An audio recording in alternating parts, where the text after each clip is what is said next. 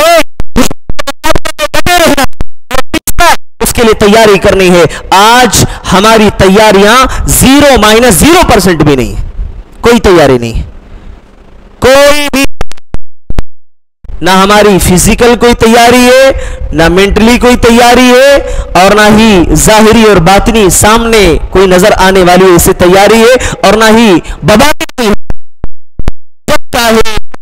جیسے چاہے ہمیں مار دے, اغوا کر لے. میرے بھائیوں, آج اتنا بے بس ہے مسلمان. تیاریاں کرو. اللہ کے نبی نے کیا فرمایا, وَأَعِدُّوا لَهُمْ مَا اسْتَطَعْتُم مِّن قُوَّةٍ, آپ کو جتنی طاقت ہو, جتنی استطاعت ہو, تیار کر لو. پہلے زمانے میں گھوڑے ہوتے تھے, جس گھر کے سامنے گھوڑا نظر آتا تھا سمجھتے تھے کہ یہ جو ہے بڑا بہادر انسان ہے, یہ بڑا پاورفل انسان ہے, بہت بڑا جنگجو ہے, اس سے لڑنا نہیں, اس سے الجھنا نہیں. پاس گھوڑا ہونا اس کے بہادر ہونے کی ضمانت ہوتی تھی. آج کے زمانے میں ہمارے پاس کیا ہے, ہمارے پاس کیا ہے بھائی, کوئی تیاری ہے ہمارے پاس؟ میرے بھائیوں, تیاری کرنا ہے. جس قوم کا نوجوان پوری رات واٹس ایپ پر, فیس بک پر, انٹرنیٹ پر, انسٹاگرام پر, یوٹیوب پر ویڈیوز دیکھتا رہے, پوری رات جاگتا رہے, چبوتروں پر بیٹھ کر کے دوستوں کے ساتھ مسخرہ پن, مذاق, لفافیاں کرتا, کبھی تیار نہیں ہوتی ہے. ایسی قوم میں محمد بن قاسم جیسے لوگ پیدا نہیں ہوتے. ایسی قوم کے اندر انقلاب لانے والا کوئی پیدا نہیں ہوتا. انقلاب لانا ہے پڑے گا, نوجوانوں کو آگے آنا پڑے گا. آگے آنے کے لیے یہ 3 اصول سامنے رکھنا ہے, مضبوطی کے ساتھ تیاری کرنی ہے. کون سی تیاری؟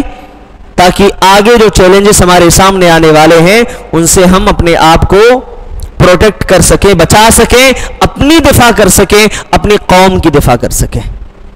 میرے بھائیوں, یہ تیاری کرنا بہت ضروری ہے. اس کے بعد اللہ تبارک و تعالی نے کہا کہ موت کے بعد جو ہے حقیقی کامیابی کیا ہے. آج انسان دنیا میں کامیابی تلاش کرتا ہے. کوئی پڑھ لکھ کر کے نوکری پا گیا, جاب مل گئی, بھئی کامیاب ہو گیا بچہ, بہت کامیاب ہو گیا ماشاءاللہ. کسی آدمی سے پوچھئے بھائی کیسی چل رہی ہے زندگی, ماشاءاللہ بہت اچھی چل رہی ہے. 3 بچے تھے, سب کی شادیاں کر دیں.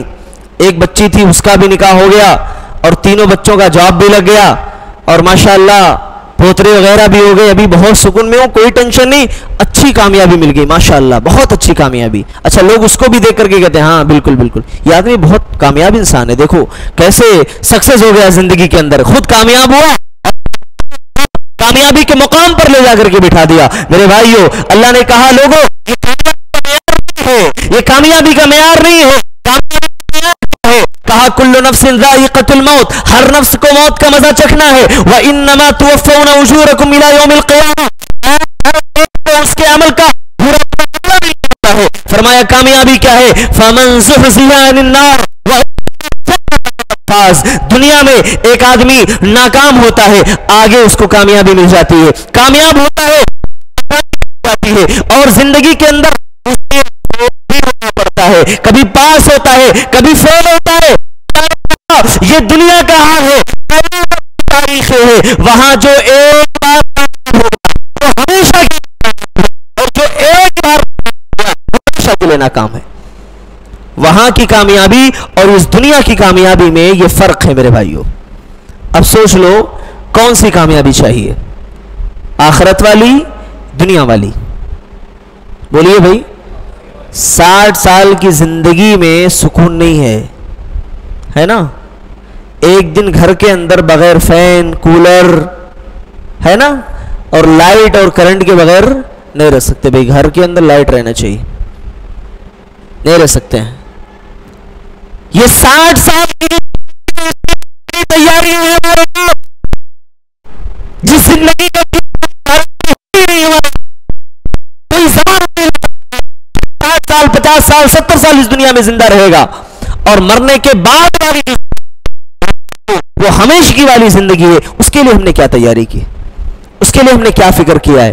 اسی لیے اللہ تعالیٰ فرماتا ہے لوگوں فکر کرو. کس کی؟ آخرت کی فکر کرو. اس کے بعد اللہ تبارک و تعالیٰ نے کہا اے لوگوں تقوی اختیار کرو. کس کا تقوی؟ اللہ کا تقوی. یا ایھا الناس اتقوا ربکم الذی خلقکم. اے لوگوں اللہ سے ڈرو جس نے تمہیں پیدا کیا ہے. تو پیدا کرنے والے سے ڈرنا چاہیے. لیکن آج انسان اللہ سے نہیں ڈرتا. جہاں جاب کرتا ہے اس مالک سے ڈرتا ہے. نہیں بھائی غلطی نہیں کرنا, یہ جاب یہ ہمارا جو باس ہے نا نکال دے گا, آنر جو ہے نکال دے گا. میرے بھائی جہاں ہم دنیا کما رہے ہیں وہاں ہمیں اتنا خوف ہے یہ ہمیں نکال دے گا, لیکن اللہ کا دیا ہوا 3 ٹائم ہم کھاتے بھی ہیں سوتے بھی ہیں چین و سکون کی نیند بھی لیتے ہیں اور اس کے بعد اللہ کی نافرمانی بھی کرتے ہیں, پھر بھی ہمارے دل میں ڈر نہیں ہوتا کہ اللہ ہمارا کیا کرے گا. فَاعْتَبِرُوا یا عقل والوں ذرا غور تو کرو. سوچو تو صحیح, کب تک اللہ کی نافرمانی کرو گے؟ کب تک اللہ؟ اب بھی وقت نہیں آیا؟ کیا اب بھی وقت نہیں آیا؟ آخرت کی فکر کر لو. کیا اب بھی وقت نہیں آیا؟ اپنے اعمال کو درست کر لو میرے بھائیوں. اس کے بعد اللہ تبارک و تعالیٰ نے اس تیسرے پارے کی سب سے آخری صفحے میں کچھ محرمات کا تذکرہ فرمایا ہے. محرمات کا مطلب یہ سورہ نساء میں آیت نمبر 23 کے اندر اللہ تبارک و تعالیٰ نے ان محرمات کا تذکرہ کیا ہے جن سے آدمی نکاح نہیں کر سکتا ہے. وہ کون کون ہیں؟ کوئی بھائی بتا سکتے ہیں؟ جی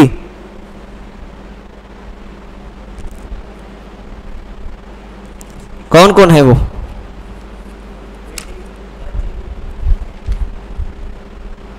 جی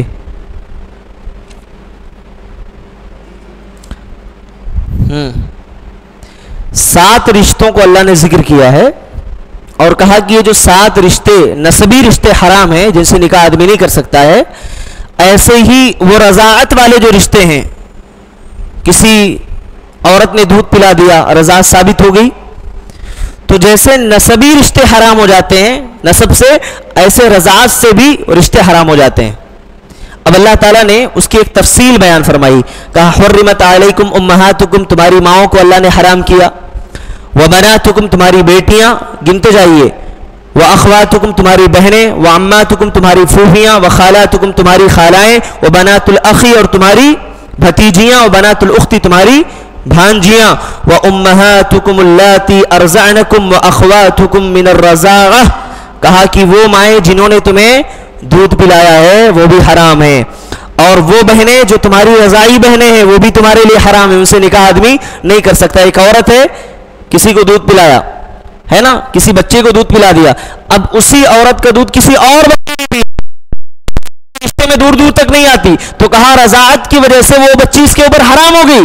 اب وہ بچہ یہ اس کے سگی بہن کی جیسے ہوتی ہے, کہا کہ ایسے ہی رضاعت سے رشتہ حرام ہو گیا, جائز نہیں ہے. کہا کہ اس کے بعد وَأَخْوَاتُكُم مِّنَ الرَّضَاعَةِ وَأُمَّهَاتُ نِسَائِكُمْ, اور تمہاری ساس تمہارے لیے حرام ہے, یعنی جو بیوی کی ماں ہے وہ بھی اللہ تعالیٰ نے حرام کیا ہے. کہا وَرَبَائِبُكُمُ اللَّاتِي فِي جُحُورِكُم مِّن نِّسَائِكُمُ اللَّاتِي دَخَلْتُم بِهِنَّ, اور تمہاری وہ بچیاں جن کی پرورش تمہاری بیویاں کر رہی ہیں یا جو ان کی گود میں ہیں, جن سے تم نے دخول کر لیا ہے وہ بھی تمہارے لیے حرام ہے. مثال کے طور پہ ایک عورت ہے, ٹھیک ہے, اس کے شوہر کا انتقال ہو گیا, شوہر کا انتقال ہو گیا, اب اس کے ساتھ ایک بچی تھی جو بالغ ہے, جوان ہے. اب یہ عورت چاہتی ہے کہ میں جو ہے کسی سے شادی کر لوں, نکاح کر لوں. اب جس شوہر کے پاس آئی ہے اس کے ساتھ نکاح تو ہو گیا اس خاتون کا, لیکن اس کی جو بیٹی ہے, کہا وہ بیٹی اب اس کے لیے جائز نہیں ہے. کیوں؟ کیونکہ یہ اس کی بیوی ہے اور یہ بیٹی جو ہے اگر دخول نہیں کیا, اللہ نے آگے اس کی وضاحت فرما دی, کہا فَإِن لَمْ تَكُونُوا دَخَلْتُمْ بِهِنَّ فَلَا جُنَاحَ عَلَيْكُمْ, اگر دخول کر لیتا ہے یعنی ملاقات کر لیتا ہے, بیوی سے جمع کر لیتا ہے, وہ ہمیشہ کے لیے حرام ہو گئی. اور اگر کہتا ہے نہیں بھائی اس کی ماں تو بوڑھی ہو گئی ہے, اس سے کیوں نکاح کروں, اس کی بیٹی سے کر لیتا ہوں, طلاق دے دیا, ملاقات نہیں کیا ہے, تو اللہ نے کہا کہ یہ اصول ہے وہ اس کے لیے جائز ہوگی, ہے نا, جب تک دخول نہیں کرتا ہے. اس کے بعد اللہ نے کہا وَحَلَائِلُ أَبْنَائِكُمُ الَّذِينَ مِنْ أَصْلَابِكُمْ, اور جو تمہارے جو سلبی بیٹے ہیں, منہ بولے بیٹے نہیں, کسی کو بیٹا بنا لیا, کسی کو بیٹی بنا لیا, کہا وہ نہیں, جو تمہارے سلبی بیٹے ہیں ان کی جو بیویاں ہیں وہ تمہارے لیے حرام ہیں, وہ جائز نہیں ہے. وَأَن تَجْمَعُوا بَيْنَ الْأُخْتَيْنِ إِلَّا مَا قَدْ سَلَفَ, اور یہ کہ تم دو سگی بہنوں کو ایک نکاح میں جمع کرو, یہ بھی حرام ہے. ہاں ایک صورت یہ ہے کہ ایک بہن کو نکاح میں لیا, اس کو طلاق دے دیا یا اس کا انتقال ہو گیا, تو دوسری بہن کو نکاح میں لے سکتا ہے. جیسے اللہ کے نبی صلی اللہ علیہ وسلم نے اپنی بیٹی کو حضرت عثمان رضی اللہ تعالی عنہ کی نکاح میں دیا تھا. ایک بیٹی کا انتقال ہوا تو دوسری بیٹی ان کے حوالے کر دی. میرے بھائیو یہ چند باتیں تھیں, آئیے اللہ سے دعا کرتے ہیں اللہ تعالی ہم تمام لوگوں کو قرآن و حدیث کی باتیں سمجھنے والا بنائے. اللہ تعالی ہمیں کہنے اور سننے سے زیادہ عمل کرنے کی توفیق عطا فرمائے. آمین. تقبل رب العالمین. وآخر دعوانا الحمد للہ رب العالمین. والسلام علیکم ورحمۃ اللہ وبرکاتہ.